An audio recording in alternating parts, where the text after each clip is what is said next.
You good? All right. So we got Miss Skye here. She's already been on a really good walk today, and I wanted to kind of run with that and show you some loose leash walking exercise tips. So the few things that I do that I think are going to be really helpful. Good. So see right there, that right there. So see, she jumped. I put the treat close to my chest. Yes. So that's a little late. You want to get your timing right. So what I want to do is start her on the left side. A few things. Harness is working fantastic. Try to keep using this. This 4-foot leash that we used, Miles, whenever we all went on a walk together, I think is going to be your best bet. And you'll notice as the walk goes on, you'll be able to start to drop the leash a little bit. Got a little bit of rain coming, so hopefully we can make it through this before that hits. So what I do is I just double it over like that, and I do a let's go with my luring, okay? And so then I'm just going to let her go. And we just walk a little bit. And so the clicker training comes into play. Yes. So hopefully you can hear that sound, just like a with my mouth or a hey hey. You can use anything. That's going to get her conditioned to be looking up at us during these walks. So hopefully we can make it through a full video and we don't get caught on any sort of serious rain. But why are you developing this habit? So this is something I've actually never seen from her before. She did it a little bit. This is take 2 of the video.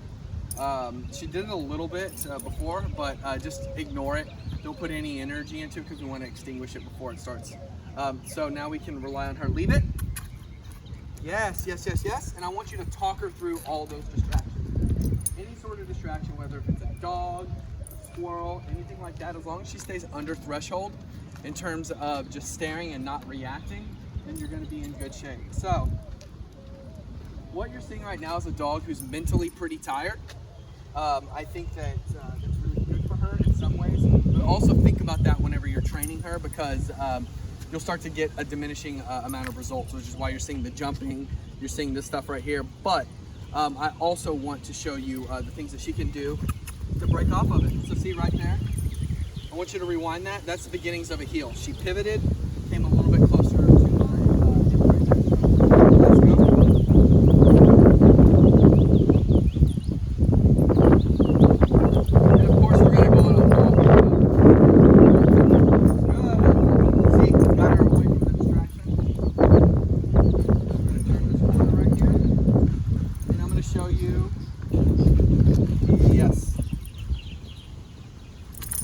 Check it out. So as long as she gives me that eye contact and gives me a pause, we're good to go.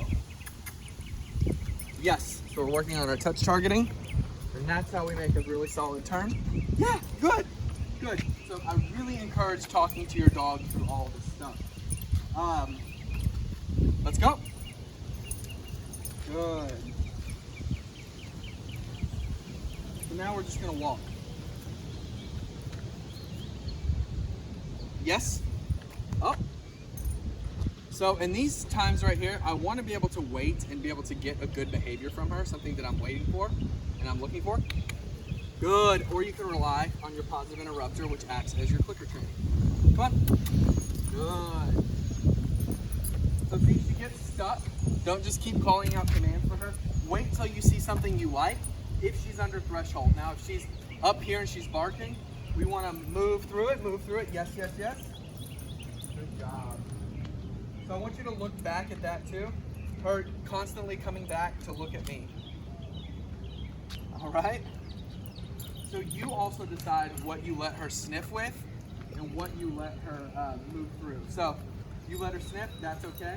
But when it's over with, she needs to know, leave it, which she does pretty good with, a little better in the house than out here on the walks. But still pretty good nonetheless. So now notice, we've been able to work out some of the kinks. We have a full loose leash right here. We have a U shape. So I'm pretty much out of treats. I thought I had a little more, but so let's see how we can do without them. Good, good check-in. We want to reward her and talk her through these things. And that communication is what's going to really carry you throughout your walks. It's going to keep her engaged with you. It's going to keep it really fun. The thing is too, is she does really wonderful moving past these distractions. We crossed several dogs during our walk today. Oh, got a potty break. Little pit stop. Good. See how I trust her, I rely on her. She came back over to me. Yes, yes, yes. Good. That's a good girl, sweet girl. You just talk to her in your dog voice. She's a big baby, we know it. Good. Notice this right here. This is what we want. Good girl, shake it out. Usually when dogs shake it out, she's shaking it out because there's a little bit of sprinkling going on here. Normally you'll see dogs, good job, do that whenever there's a little bit of stress that they're trying to shake off. Good. You see now she's pulling ahead a little bit. What I want to be able to do is, could you back up just a little bit, take a couple steps back? Yes, good. And so then that gets her in about a half of a heel, but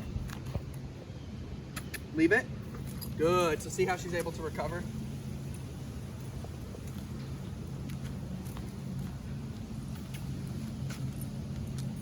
Skye? So see right here what you're seeing, this is how she's been testing my boundaries a little bit. I bet you she's gonna start doing the same to you. I've been seeing this at doors and things like that where she is not wanting to sit when it's time to go outside. And when I ask her on walks, hey, see, I'm not able to get her attention. In those cases, I want you to let those slide and we're gonna wait for her to do something that we do want her to do. So, yes, good. Now let's go. She's gonna test those boundaries, okay? That's inevitable. Now it's up to us what we do whenever she is done, or whenever she is, it's up to us whenever she does do that to get a behavior that we do want. We don't want to stay stuck on those sort of things. We want to be able to move past it. See, we got some people here working. She's doing pretty well. A little more excitement, so we're going to call her over with another lure. There's a truck going, maybe a little scary. Good, so let's go back inside. See how I'm able to block her a little bit? Step in front of her if I want to. I want to encourage that sort of body language as well. Walking back up to the house.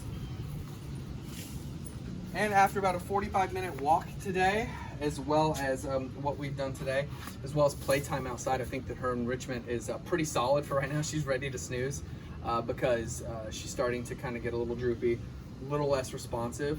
So when you start to see that, engage that context, I think that you'll start to be able to communicate with her in that way. That communication is incredibly important. So what we're gonna do now is we're gonna go in.